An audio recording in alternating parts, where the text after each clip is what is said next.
HOA pushed my blind daughter down the stairs. She was bleeding. No one knew if she'd survive.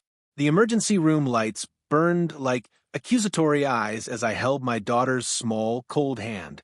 Emma, my beautiful, brave 8-year-old, lay motionless on the hospital bed, her face swollen beyond recognition, blood still seeping through the bandages wrapped around her head. The steady beep of the heart monitor was the only sound that mattered, the only proof that she was still here, still fighting. Just 6 hours ago, she'd been laughing. 6 hours ago, she'd been confidently navigating our neighborhood walkways with her white cane, humming her favorite song. 6 hours ago, I'd trusted that our community, our home, was a safe place for my blind daughter to grow up. How naive I'd been. Mrs. Patterson? The doctor's voice cut through my fog. Emma's condition is critical. The fall caused severe trauma. The next 48 hours are crucial. Fall.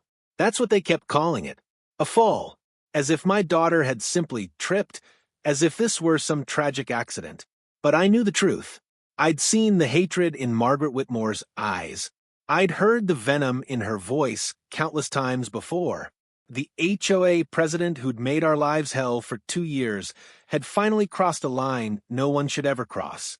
She'd pushed Emma, deliberately, violently, down 13 concrete stairs. And as I sat there listening to my daughter's struggle for each breath, I had no idea that the nightmare was only beginning or that the small camera I'd installed on our porch 3 weeks ago had captured something that would bring an entire system of cruelty crashing down. When we first moved to Maple Ridge Community 18 months ago, I thought we'd found paradise. The tree-lined streets, the well-maintained homes, the cheerful neighbors waving from their porches, it seemed like the perfect place to raise Emma after her father's death. Emma had been blind since birth, a result of a rare genetic condition. But my daughter never saw her blindness as a limitation. At 6 years old, she'd been determined to learn everything, to experience everything. Her orientation and mobility instructor, Mrs. Chun, had worked with her for years, teaching her to navigate the world with confidence and independence. Mama, Emma had said the day we moved in, her small hands exploring the textured walls of our new home, "This place smells like fresh cookies and flowers. I think we're going to be happy here." I'd kissed her forehead, tears stinging my eyes. "Yes, sweetheart, we're going to be very happy here." The first month was magical. Our neighbors, the Johnsons, brought us a welcome basket. The elderly Mr. Rodriguez from 2 doors down offered to help Emma learn the neighborhood layout, walking with her every evening describing each house, each landmark. Emma memorized everything. The crack in the sidewalk in front of the Hendersons' house, the wind chimes that hung on Mrs. Taylor's porch, the way the morning sun warmed the south-facing wall at the corner of Maple and Ridge. She was thriving. For the first time since losing her father, I watched my daughter's confidence bloom. She'd walk to the community mailbox by herself, attend the neighborhood kids' play sessions in the park, even join the other children for ice cream at the corner store 3 blocks away. But everything changed when Margaret Whitmore became HOA president. It started small. A formal letter complaining that Emma's white cane was leaning against our front porch railing in a manner inconsistent with neighborhood aesthetics. I'd laughed it off, thinking it was some kind of joke. It wasn't. Then came the complaint about the textured welcome mat we'd placed at our front door, the one with raised bumps that helped Emma orient herself and know she was home. Not approved porch decor, the letter stated. Must be removed within 72 hours or face a $100 fine. I'd gone to the next HOA, meeting Emma's hand in mine, ready to explain, to ask for understanding. Margaret Whitmore sat at the head of the table like a queen on her throne, her perfectly coiffed blonde hair and designer suit screaming old money and even older prejudices. "Mrs. Patterson," she'd said, not even looking at Emma, "exceptions cannot be made for any resident. Rules are rules. If we allow special accommodations for every situation, the integrity of this community will crumble." "My daughter is blind," I'd said, my voice steady despite the anger building in my chest. "These aren't decorations. They're accommodations required by the Fair Housing Act. They help her live independently and safely." Margaret's smile had been cold. If this neighborhood is too challenging for your daughter's condition, perhaps you should consider a more suitable living arrangement. We have standards here." The room had gone silent. A few board members shifted uncomfortably in their seats, but no one spoke up. No one defended us. That night, Emma had asked me why the lady hated her. "She doesn't hate you, sweetheart." I'd lied, holding her close. "She just doesn't understand." But I was wrong. Margaret Whitmore didn't misunderstand. She understood perfectly, and she wanted us gone. Over the next year, the harassment escalated. Fines for Emma's toys being improperly stored when they were neatly arranged on our porch. Complaints about the noise of Emma's orientation sessions with Mrs. Chun. Citations for our yard not being maintained to standard when we'd literally just had it professionally landscaped. But the worst part wasn't the letters or the fines. It was the way the neighborhood began to change. Slowly, the friendly waves stopped. The invitations to community events dried up. Parents started steering their children away from Emma at the playground. Margaret was poisoning our community against us, one whispered conversation at a time. The morning of Emma's 8th birthday started with such joy. She'd woken up excited, bouncing on her bed, asking if she could wear her special dress, the blue one with the ruffles she could feel with her fingers. "Can we have the party at the community center?" she'd asked, her sightless eyes turned toward my voice. "I want all my friends to come." My heart had broken a little.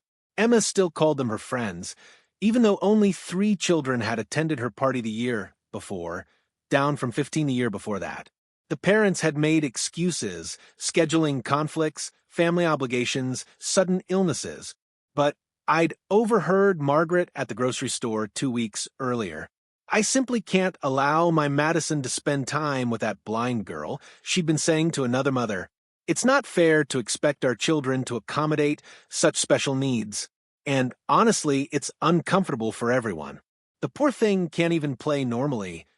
I'd wanted to confront her right there. But Emma had been with me, holding my hand, innocent and unaware. So I'd swallowed my rage and led my daughter away. For her birthday, I'd reserved the community center anyway, hopeful that maybe, just maybe, things would be different this time.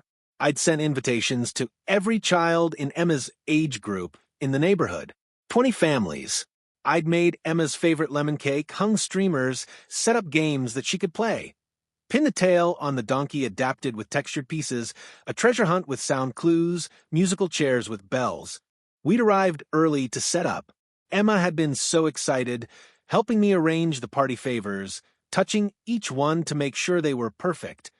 And then we'd waited. 3 o'clock came and went. Then 3:30. 4 o'clock. No one came. Not a single child.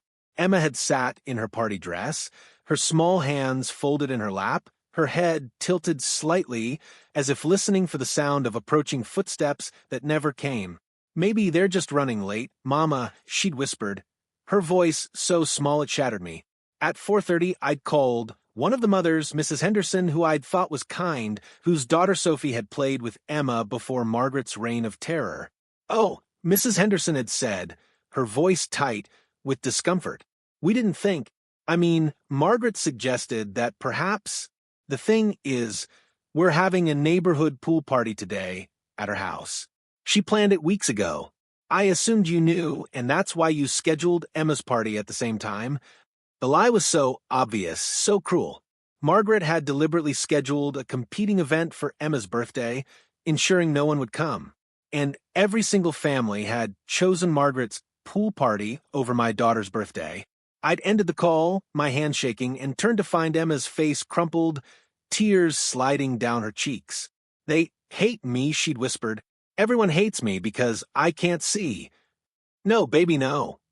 "Then why didn't they come, Mama? What did I do wrong?" I had no answer. How do you explain adult cruelty to a child? How do you tell your 8-year-old that the world can be so needlessly, heartlessly unkind? We'd gone home in silence. I'd helped Emma out of her party dress and into her pajamas, even though it was only 5 in the evening. She'd climbed into bed and turned her face to the wall. That night, I'd sat at my kitchen table, staring at the birthday cake with its 8 unblown candles, and made a decision. I was going to fight back. I was going to document everything. I was going to protect my daughter. The next day, I'd installed 3 security cameras around our property, one on the front porch, one facing the driveway, and one covering our backyard. I'd told Emma they were for security, which was true. What I hadn't told her was that I was building a case against Margaret Whitmore and the HOA. I was going to prove what they were doing to us. For 3 weeks, the cameras captured everything. Margaret walking past our house with other neighbors pointing and whispering. The way parents would cross the street when they saw Emma with her white cane. The teenager from 4 houses down who deliberately moved a trash can into Emma's path, then laughed when she stumbled. But I also captured the beautiful moments, Emma confidently navigating to our mailbox, her head held high, her practicing her orientation skills, counting steps, using her cane with precision. My daughter, brave and resilient, refusing to let hatred stop her from living her life. The confrontation happened on a Tuesday afternoon. Emma had asked if she could walk to Mrs. Chen's house for her lesson. Mrs. Chen lived 8 houses down, a route Emma had walked successfully dozens of times. I'd hesitated, my protective instincts warring with my desire to let Emma maintain her independence. "I know the way, Mama," Emma had insisted. 47 steps to the corner, turn right, listen for Mrs. Taylor's wind chimes, 23 more steps, then Mrs. Chen's house smells like jasmine.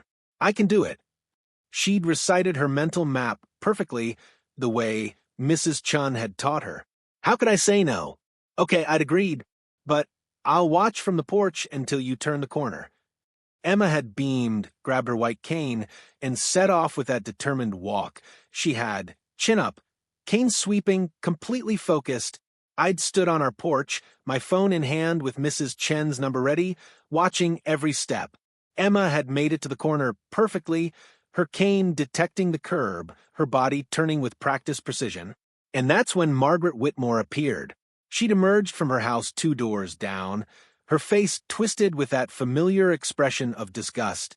She'd walked directly into Emma's path, deliberately positioning herself so my daughter would encounter her. "You shouldn't be out here alone," Margaret had said loudly, her voice dripping with false concern that anyone watching would interpret as kindness. Emma had stopped, her head tilting toward the voice. "Hello, Mrs. Whitmore. I'm doing my lesson. I know the way." "You're a hazard," Margaret had hissed, her voice lower now, meant only for Emma. "You and your mother don't belong here. Every day you stay, you make this neighborhood worse."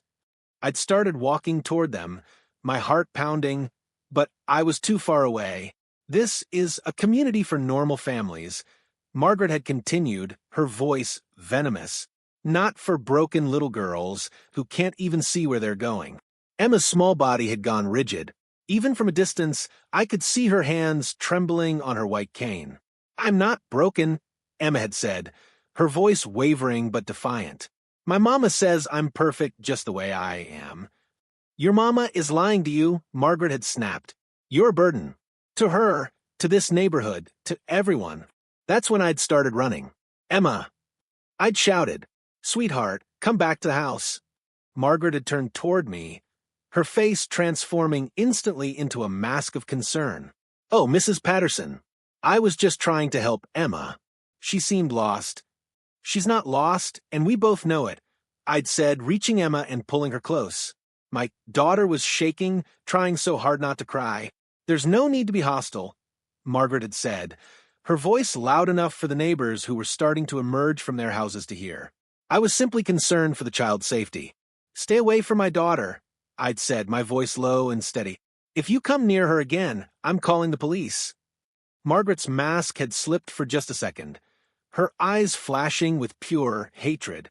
"You've been warned, Mrs. Patterson. This neighborhood has rules, and if you can't follow them, there will be consequences."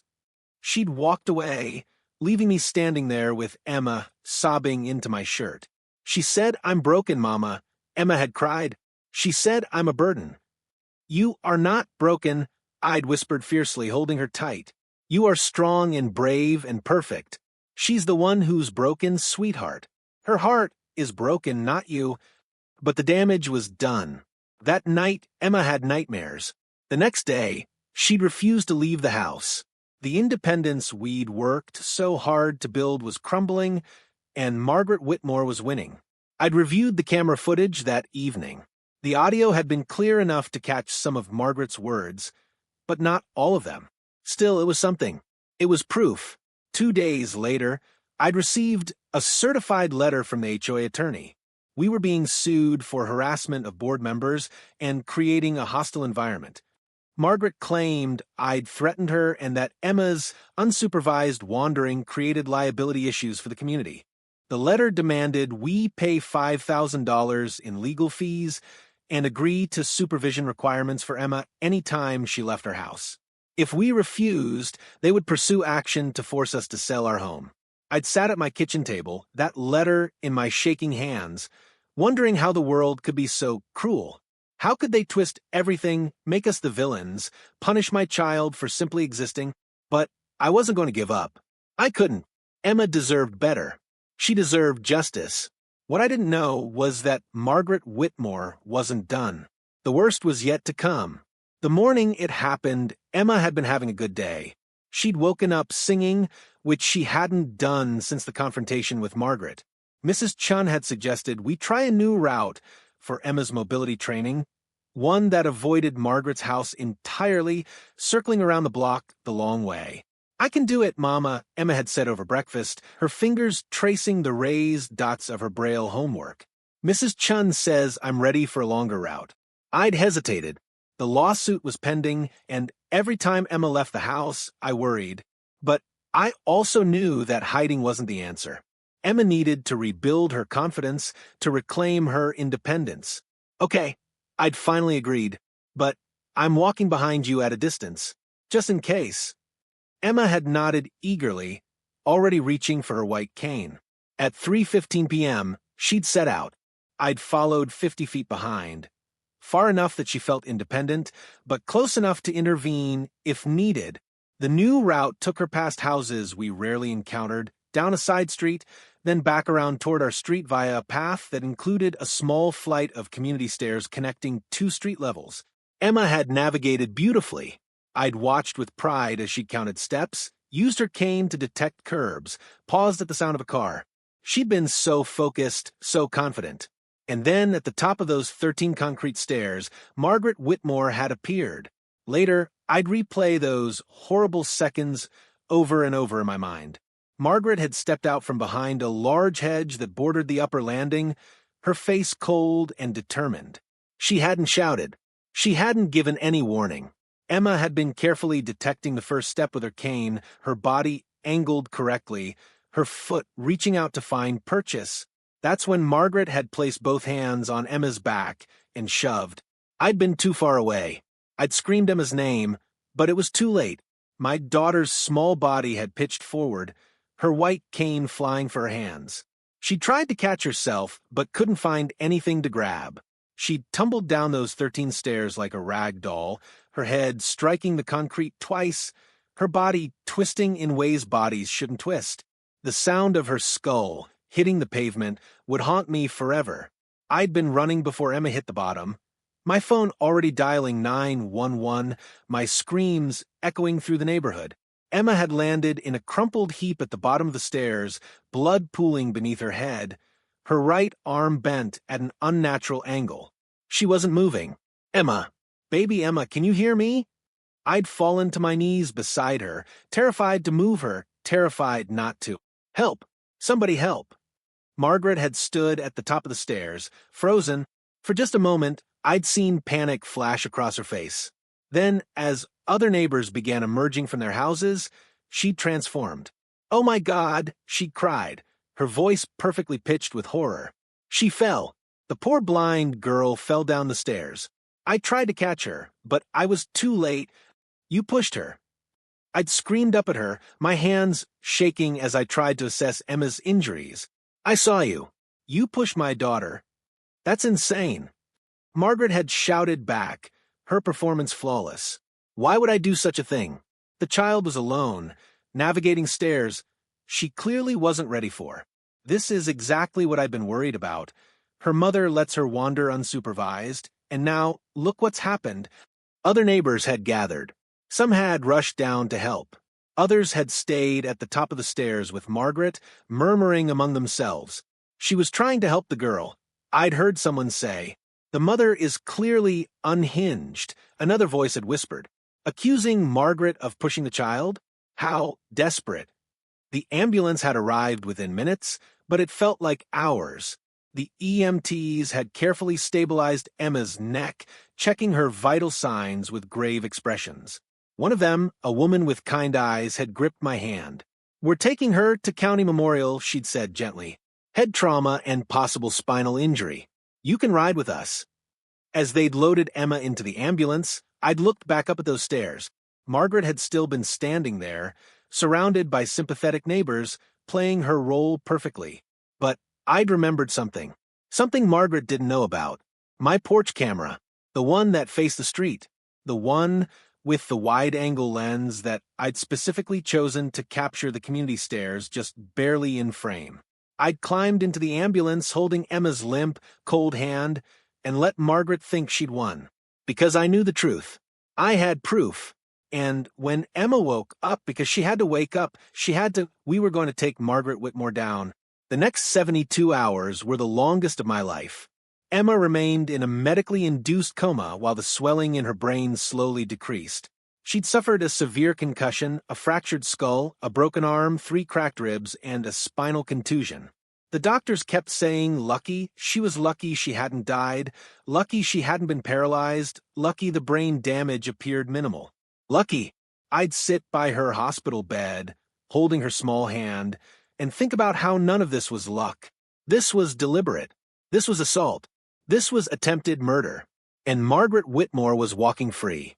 The police had taken statements at the scene.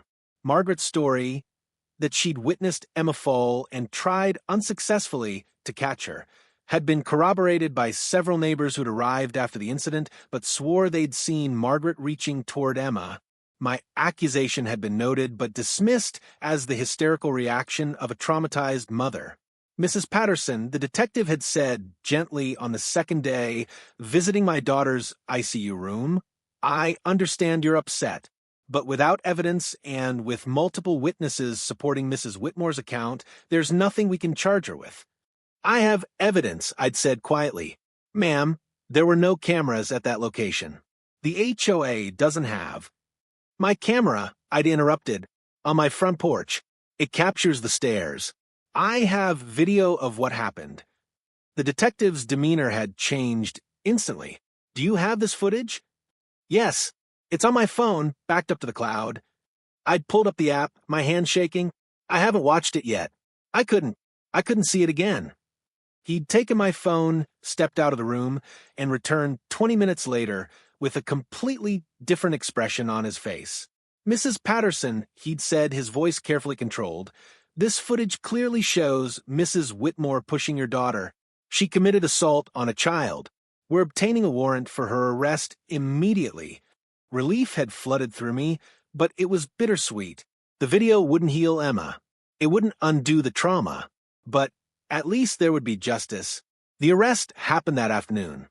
By evening, the news had spread through our neighborhood like wildfire. My phone had started ringing. Neighbors I hadn't heard from in months suddenly wanted to talk, wanted to apologize, wanted to explain that they'd always had concerns about Margaret. I'd ignore them all. These were the same people who'd abandoned Emma at her birthday party. The same people who'd crossed the street to avoid us. The same people who'd believed Margaret's lies without question. But there were a few who surprised me. Mr. Rodriguez, Emma's elderly friend who'd stopped speaking to us 6 months ago, had appeared at the hospital with tears streaming down his face. "I'm so sorry," he'd sobbed. "Margaret told us we'd be fine if we socialized with you. She said you were threatening legal action against the whole neighborhood. I should have reached out anyway. I should have checked on Emma. I'm so sorry." Mrs. Chun had come too, bringing Emma's favorite audiobook and a soft blanket. "She's strong," Mrs. Chun had said firmly.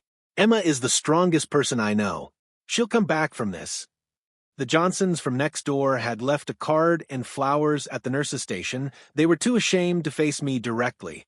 The card said, "We believe the lies. We failed Emma. We failed you. We're sorry.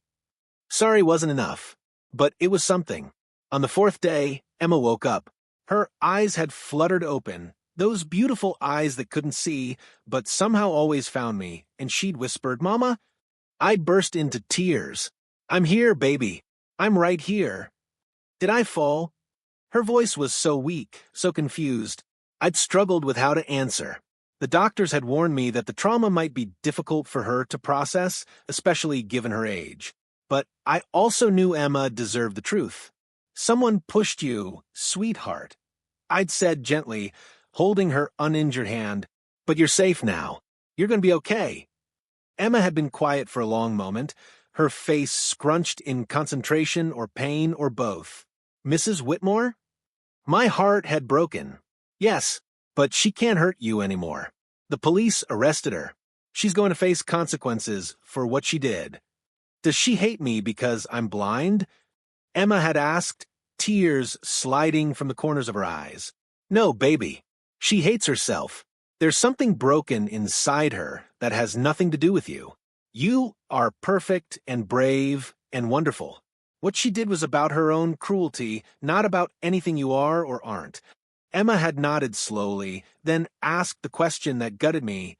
"Can we move somewhere else? Somewhere people don't hate me?" I hadn't answered right away, because as much as I wanted to promise her a world where she'd never face discrimination again, I couldn't. But I could promise her something else. "We're going to make sure this never happens to another child," I'd said firmly. "We're going to tell our story, Emma. We're going to make sure people understand what happened and why it was so wrong. And then we're going to find a place where you can be yourself without fear. I promise you that." Emma had squeezed my hand weakly. "Okay, Mama." But recovery was just the beginning.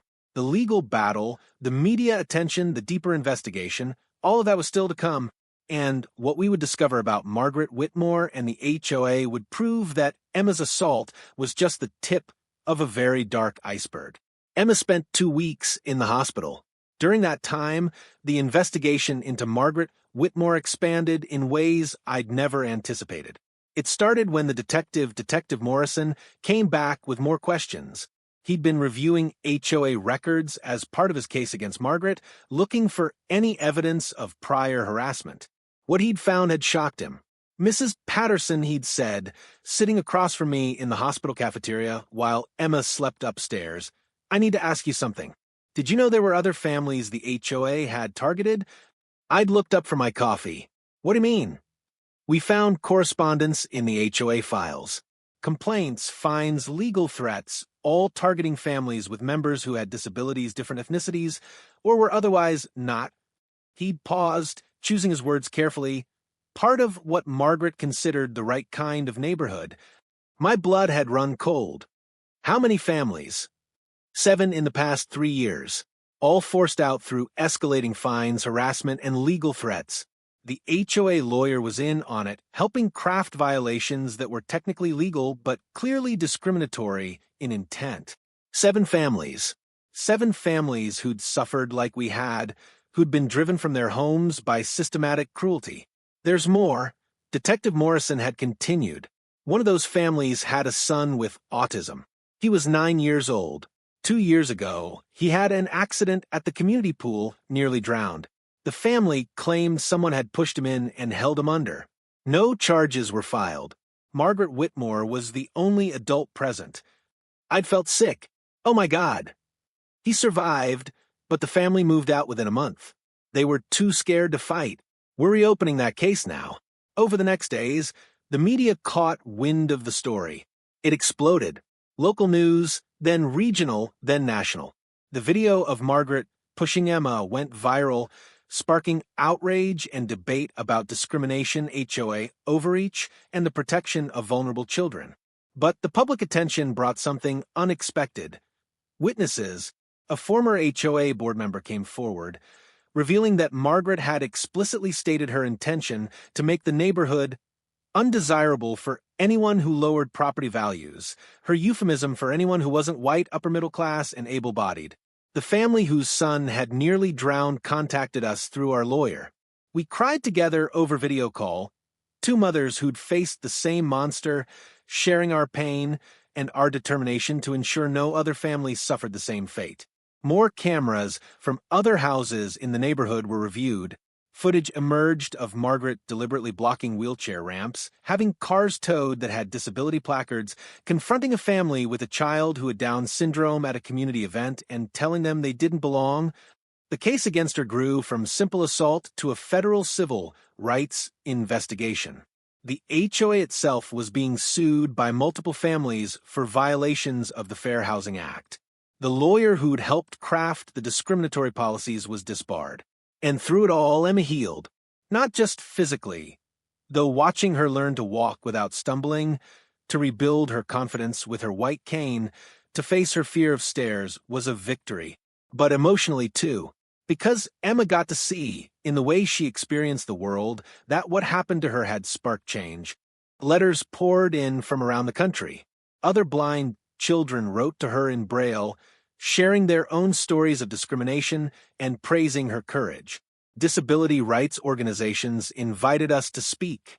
The governor himself sent a letter condemning Margaret's actions and promising legislative action to prevent HOA discrimination. Emma kept one letter on her nightstand, running her fingers over the raised Braille dots every night before bed. It was from a 7-year-old blind girl in Oregon who wrote, "Thank you for being brave. Because of you, my mommy says our HOA can't make us move. You saved us." 3 months after the incident, Margaret Whitmore was sentenced to 5 years in prison for assault on a child, aggravated battery, and civil rights violations. The HOA was dissolved, restructured, and placed under federal oversight. 11 board members resigned in disgrace. The community was required to undergo comprehensive training on disability rights and fair housing. We didn't move. We stayed in our house on Maple Ridge because Emma wanted to. "I'm not going to let her make me run away," my 8-year-old daughter had said with a determination that made me so proud I could barely breathe. This is our home, too. And slowly the neighborhood changed. Real change. The Johnsons became fierce advocates, helping us push for accessible playground equipment at the park. Mr. Rodriguez resumed his evening walks with Emma, this time openly and proudly, telling anyone who would listen about her courage. New families moved in, diverse families who'd heard about the neighborhood's transformation and wanted to be part of building something better. 6 months after Emma's fall, we held her 9th birthday party at the community center. 43 children showed up. Emma stood in the middle of the chaos, music playing, children laughing, and she turned her face toward me with the biggest smile I'd seen since before her father died. "Mama," she'd said, "I can hear so many friends." I'd knelt down beside her, tears streaming down my face.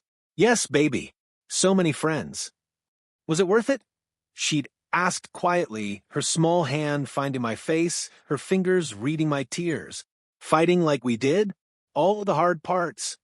I'd thought about the ICU, the surgeries, the nightmares, the legal battles, the public scrutiny, the pain. But I'd also thought about the 7 families who'd found justice. The new laws being proposed in 3 states to curb HOA discrimination. The blind girl in Oregon who got to stay in her home. The autistic boy whose case was reopened, bringing his family peace. The community that had been forced to confront its prejudices and choose change. "Yes," I'd whispered, "it was worth it." Emma had nodded, then turned back to her party, calling out to her friends, her voice full of joy and confidence and the kind of resilience that only children who've survived darkness and chosen light possess. As I watched her play, I realized something profound. Margaret Whitmore had wanted to break my daughter. Instead, Emma had broken a system of cruelty. She'd exposed prejudice, sparked change, and proved that even the smallest voice, even a voice belonging to a blind 8-year-old girl, could move mountains if it spoke truth loudly enough. Our nightmare had become our purpose. Our trauma had become our testimony. And our pain had become someone else's protection. That was the real victory. Not vengeance, but prevention. Not just justice for Emma, but safety for every child who came after her. Emma was right. It was worth it. every single second. To every parent fighting for their child's right to simply exist in peace. To every person with a disability who's been told they don't belong. To everyone who's ever witnessed injustice and wondered if speaking up would make a difference. Emma was 8 years old when someone tried to silence her by pushing her down a flight of stairs. She was 8 years old when she decided that fear wouldn't win. She was 8 years old when she became a voice for change. If an 8-year-old blind girl can stand up to institutional cruelty and win, what's stopping you? The world is full of Margaret Whitmores, people in positions of power who use that power to hurt, exclude, and discriminate. They count on silence. They count on fear. They count on victims being too tired, too scared, too broken to fight back. But here's what they don't count on: your refusal to stay silent. Emma's camera footage didn't just convict one cruel woman. It exposed a system. It protected other families. It changed laws. It started conversations. It made people uncomfortable in exactly the way they needed to be uncomfortable. Your story matters. Your evidence matters. Your voice matters. If you or someone you know is facing discrimination, harassment, or abuse, document everything. Photos, videos, written records. Truth protected by evidence is powerful. Reach out to lawyers, disability rights organizations, civil rights groups, media. You don't have to fight alone. Report it to police, to federal agencies, to anyone who will listen. Keep reporting until someone acts. Share your story with your community online, wherever your voice can be heard. Silence protects abusers. Your truth protects others. Don't give up. Change is slow and justice sometimes takes time, but it is worth fighting for. Resources: fair housing and disability rights. Contact the Department of Housing and Urban Development, HUD, to report discrimination. Legal aid. Many organizations provide free legal assistance for discrimination cases. Disability rights advocates, national and state organizations specifically focused on protecting people with disabilities. Share Emma's story. Let it remind someone else that they're not alone, that fighting back is possible, that justice exists even when it feels impossibly far away. Because the next time someone tries to push a vulnerable child, literally or figuratively, we need that child to know that people are watching, people are recording, people are ready to stand up and say, "Not on our watch." Emma stood up. Will you? Note: while inspired by real discrimination cases, specific details have been adapted for narrative impact. The patterns of HOA discrimination and disability rights violations described reflect documented real-world issues affecting countless families.